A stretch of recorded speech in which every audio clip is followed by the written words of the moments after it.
যিটো শ্ৰদ্ধাঞ্জলি অনুষ্ঠান অনুষ্ঠিত কৰিছে যোৱাকালি ৰাতি আমাৰ জুবিনদাৰ চিতাভস্ম আহি কিনে আমাৰ শুৱালকুছি জুবিন গাৰ্গ ফ্ৰেণ্ডছ ক্লাবৰ হাতত পৰিছিলে।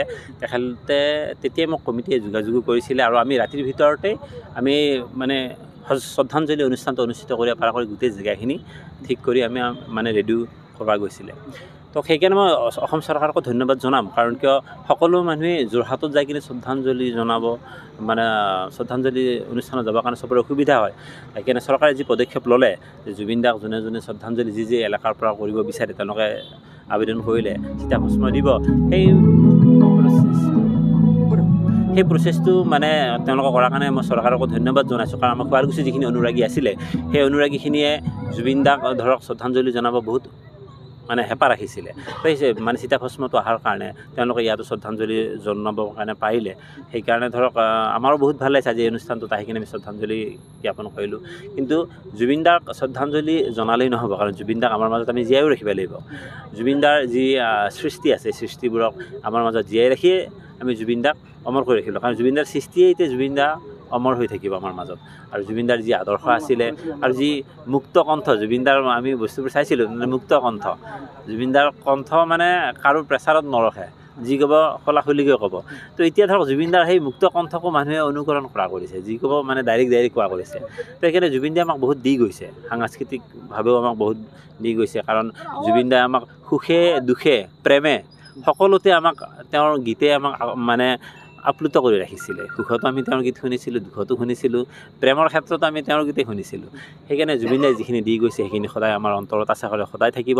আৰু তেওঁৰ প্ৰতি যি আমাৰ হৃদয়ত মৰম আছে, আৰু কাৰণ কিয় অসমবাসীৰ হৃদয়ত তেওঁ এনেকৈ সোমাই আছে, ৰন্ধে ৰন্ধে এনেকৈ সোমাই আছে, যাৰ কাৰণে আজি গোটেই বিশ্বই গম পাইছে জুবিন দাক অসমবাসীয়ে কিমান ভাল পায়, সেইটো গোটেই বিশ্বই গম পাই গৈছে। আৰু সেইকাৰণে হয়তো জুবিন দা মানে হায়েষ্ট গেডাৰিঙত আমাৰ 4 নম্বৰত আমাৰ জুবিন দাৰ হয়। জুবিন দাৰ জুবিন দাৰ ক্ষেত্ৰত যোনে যোনে ৰাজনীতি কৰিব বিচাৰিছে তেওঁলোকক মই অনুৰোধ জনাম যে জুবিন দাৰ ক্ষেত্ৰত ৰাজনীতি নকৰিব। আৰু জুবিন দা আমাৰ অসমৰ এটা সম্পদ হয়, আমি সম্পদক লৈ ৰাজনীতি কৰাটো ভাল কথা নহয়, কোনো ৰাজনীতি কৰিব নালাগে। আমাৰ চবৰে এটাই ডিমাণ্ড আছিলে জুবিন দাক ন্যায় দিয়াৰ। তো জুবিন দাই যিখিনি ধৰক আমি শুনিলোঁ জুবিন দাক যিখিনি মানুহে এই অনিষ্ট কৰিলে, যে এই চক্ৰান্ত কৰি কিনে এনেকুৱা কৰিলে, সেই সকলোবোৰে শাস্তি পাব লাগে। আৰু মোৰ ন্যায় ব্যৱস্থা আৰু চৰকাৰে যিখিনি ধৰক আপোনাৰ মুখ্যমন্ত্ৰী মহোদয় লাইভত কৈও আছে সেইখিনিৰ ওপৰত আমাৰ পূৰা আস্থা আছে।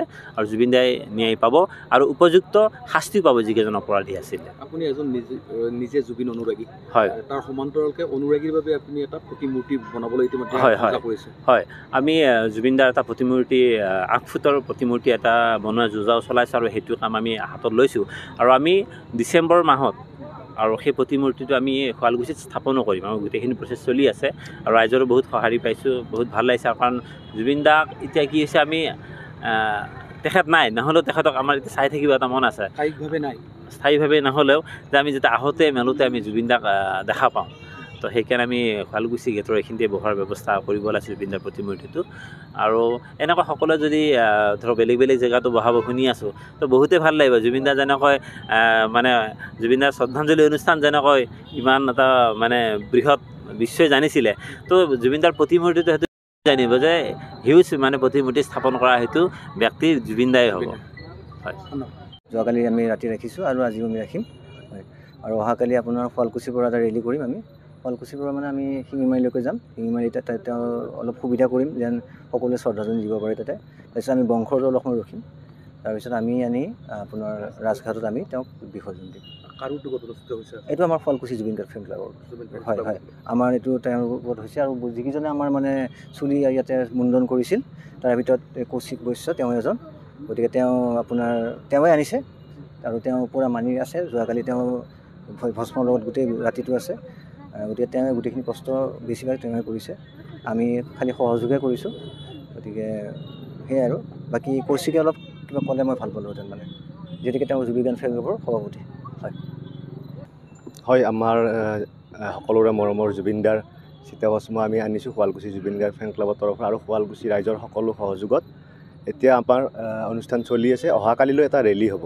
আমি ইয়াৰ পৰা ৰেলীটো আৰম্ভ কৰিম আৰু সকলো মানে মাংগলিক ৰীতি নীতিৰে আমি অহাকালিলৈ অস্থিত আমি সেই দাদাক মুহূৰ্তত মানে সেই কৰাৰ ৰেলী আয়োজন কৰিছে হয়। কিমান বজাত হ'ব?